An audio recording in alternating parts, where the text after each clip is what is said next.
दोपहर के 12 बजे थे। अपनी बच्ची को साहब मोड़ पर समोसे लेने के लिए भेजे थे।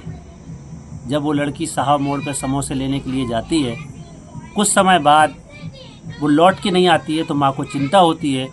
उसको देखने के लिए साहब मोड़ पर जाते हैं, तब पता चलता है कि बच्ची वहाँ पर है ही नहीं।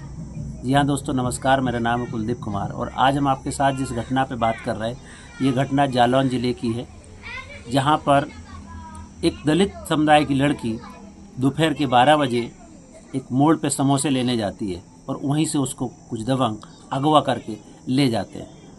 आज इसी घटना की सच्चाई जानने के लिए हम पीड़ित के घर पे हैं और पीड़िता की माँ से बात करेंगे। जब उनको पता चलता है कि वो बच्ची का अपहरण कर लिया गया, उसके बाद क्या हुआ है। इस घटना की सच्चाई जानने के लिए अभी क्या क्या हुआ है, आरोपी कहाँ है, क्या स्थिति में केस चल रहा है, उस पर बातचीत करेंगे। लेकिन पहले घटना की सच्चाई जानेंगे। आपका नाम क्या है, क्या घटना हुआ था? घटना, बच्ची समोसे लेने गई थी 12 बजे। तो हम देखने गए तो बच्ची वहाँ नहीं थी। तो हम घबरा गए, रोते रहे मतलब, और काफ़ी देर मतलब बहुत परेशान हुए। फिर शाम को पता लगा, शाम को स्टेशन पे बच्ची पकड़ी गई झांसी में। तो वहाँ पर फोन आया तो हम लोग एकदम घबरा गए।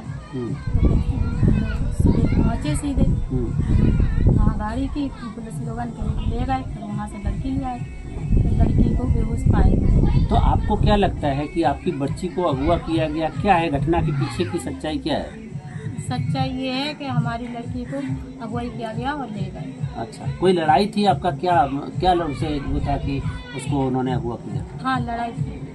कब लड़ाई हुई थी? क्या लड़ाई हुई थी? लड़ाई ऐसे ही हो गई थी, लड़ाई मतलब। हाँ। तो उसी में उन्होंने कह दिया था कि हम तुमको समझ लेंगे। समझने के बाद फिर ये मतलब एक काम हुआ था। तो जब बच्ची मिल गई आपको, फिर आप कहाँ थाने गए? हाँ, फिर थाने गए, रिपोर्ट लिखवाई, फिर मतलब केस हुआ। फिर बस सब केसेस होने के बाद फिर मतलब बंद हो गए। केस चालू हो गया फिर। अच्छा, तो इस घटना को लेकर के जब इनको पता चलता है, क्योंकि इससे पहले उनके साथ लड़ाई झगड़ा हुआ था, तो उन्होंने बोला था कि हम आपको देख लेंगे, और उसका अंजाम ये हुआ कि इनकी बच्ची जब समोसा लेने के लिए रोड पे जाती है तो वहीं से उसको अगवा कर लेते हैं। हम बच्ची से भी जानने की कोशिश करेंगे कि उस दिन क्या हुआ था, उसको जितना भी याद है। बेटा आप इधर आइए, आप बैठे रहिए यहीं पे। आप इधर आइए, आप इधर आइए। क्या हुआ था उस दिन? मैं समोसा लेने गई। हाँ। तो दुकान खुली नहीं थी। तो मैं फिर वापस आने लगी। तो मुझे पता नहीं, किसी ने मतलब मुंह से पकड़ा और मैं फिर बेहोश हो गई। फिर आपको पता नहीं? आपको कब होश आया? फिर मुझे आया कम से कम झांसी में 4 बजे। जब मुझे दरोगा लोग पकड़ने लगे तो उन लोगों ने पानी आने पूछा और नंबर पूछा। तो मुझे पता ही नहीं था, मुझे चक्कर से आ रहे थे। तो फिर मुझे वो लोग निभागा मतलब थोड़ी ठंडक में बिठाया। तो फिर मैंने नंबर बताया, तो फिर पापा को फ़ोन किया। फिर पापा 5 तारीख को आए थे सुबह, शाम को 4-5 बजे। तो आपको उन्होंने कुछ खिलाया पिलाया था कि जिसकी वजह से आपको कुछ बेहोशी की दवा? हाँ, कुछ बिस्कुट वगैरह खिलाए थे। बिस्किट खिलाए थे? हाँ। उसके बाद आप बेहोश हो गए।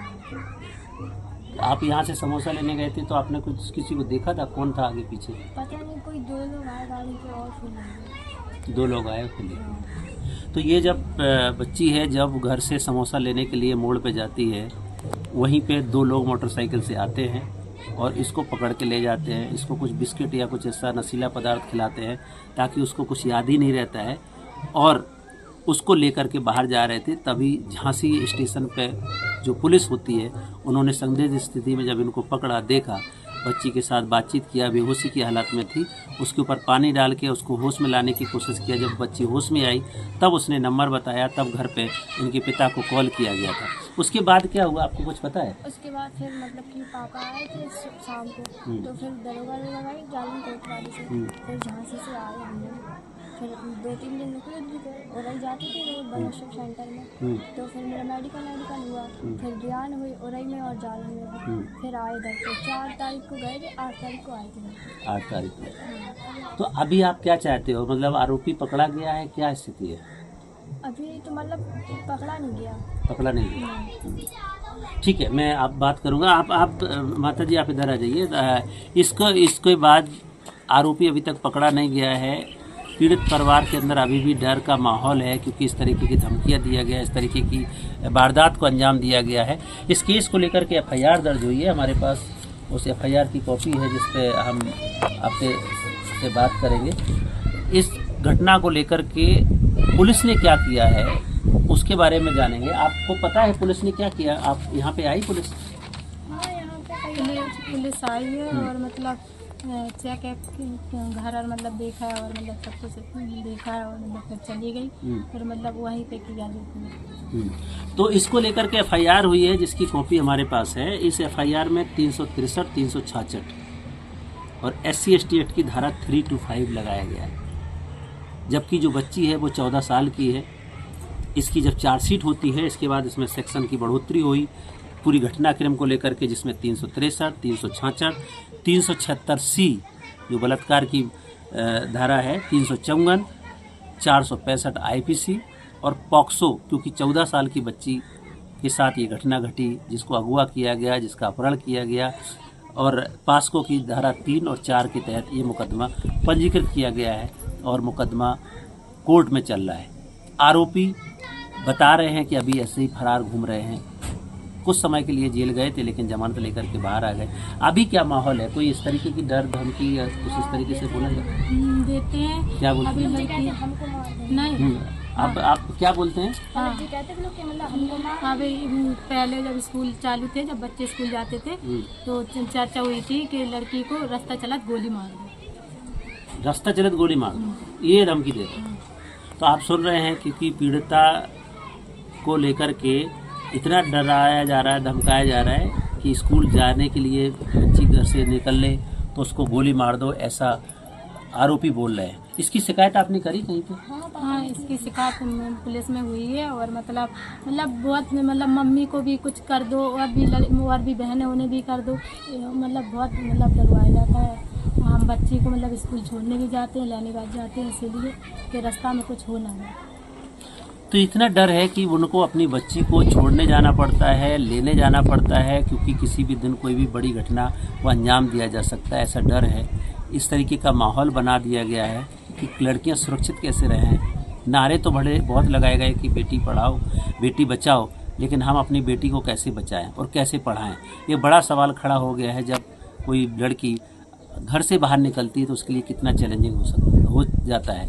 लोग तमाम तरीके के आरोप प्रत्यारोप चर्चाएं करेंगे, लेकिन सच्चाई कुछ और भी होती है, क्योंकि एक बच्ची के साथ जब इस तरीके से घटना घटती है तो पूरा परिवार उससे प्रभावित होता है। और आज वही परिवार हमारे साथ अपनी आप बीती सुना रहा है, क्योंकि वो न्याय के लिए संघर्ष कर रहा है। अभी अगर आपके ऊपर दबाव आता है तो क्या आप समझौता करेंगे, केस लड़ेंगे? नहीं, केस लड़ेंगे। अभी काफ़ी दिन से मतलब उनके माँ बाप जी कह रहे हैं, पैरा छुए हम लोगों के, और ये भी किया है कि मतलब 1 लाख रुपया ले लो और मतलब तख्तिया कर लो। हमने कही नहीं, हम केस लड़ेंगे, हम जेल कराएंगे, हम तख्तिया नहीं करेंगे। तो मतलब अभी हमने अपनी गुड़िया की एक शादी की है 10 मई की, तो उसको भी डर था कि इनकी शादी में कोई बवाल करो, तो हमने उड़ाई से शादी की है, दुख छुप के बड़े मुश्किल में शादी कर पाई।